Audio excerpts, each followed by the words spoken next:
Roky Gerung salah satu tokoh politik Indonesia yang kerap menjadi sorotan karena pandangan kontroversial yang bisa mempengaruhi opini publik. Roky Gerung dikenal sebagai seorang intelektual, akademisi, dan komentator politik. Roky Gerung memiliki pengaruh yang cukup besar dalam masyarakat.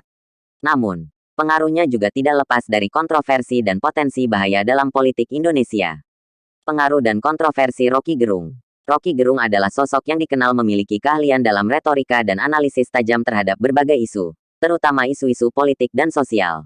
Pengaruhnya terutama muncul melalui penampilannya di berbagai media massa, seperti televisi, radio, dan media sosial.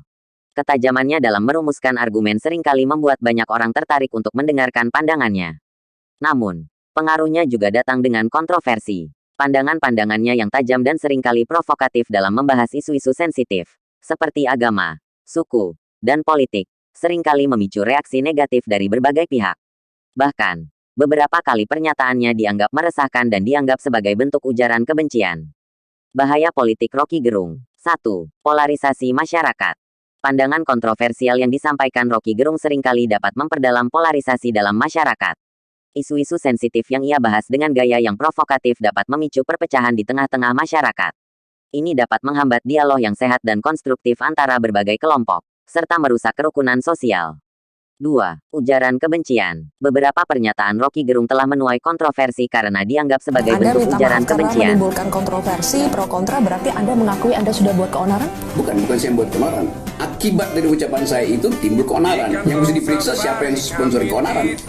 Kan Anda subjeknya. Kalau tidak ada ucapan itu tidak ada keonaran. Tapi saya subjek yang tidak menghendaki ada keonaran. Ada yang memanfaatkan pikiran kalimat saya itu untuk memproduksi keonaran. Anda tidak menghendaki adanya keonaran. Jadi niat Anda ketika menggunakan kata-kata itu apa, Bang Roky? Terhadap pada kebijakan.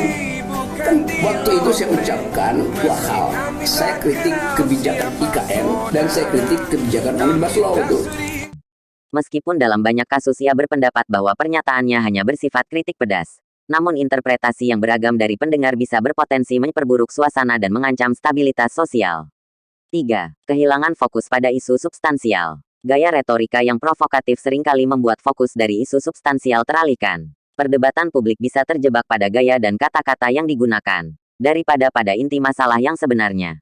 Ini mengurangi ruang bagi diskusi yang lebih mendalam dan konstruktif. 4. Kurangnya solusi konstruktif. Roky Gerung lebih dikenal karena analisis kritisnya daripada penawaran solusi konstruktif. Hal ini dapat merugikan dalam konteks politik, di mana masyarakat membutuhkan panduan dan ide-ide yang bisa diimplementasikan untuk mengatasi berbagai tantangan. Pengaruh Roky Gerung dalam politik Indonesia tidak dapat diabaikan. Namun, di balik kecerdasan retorikanya terdapat potensi bahaya politik yang bisa merugikan stabilitas sosial dan proses demokrasi.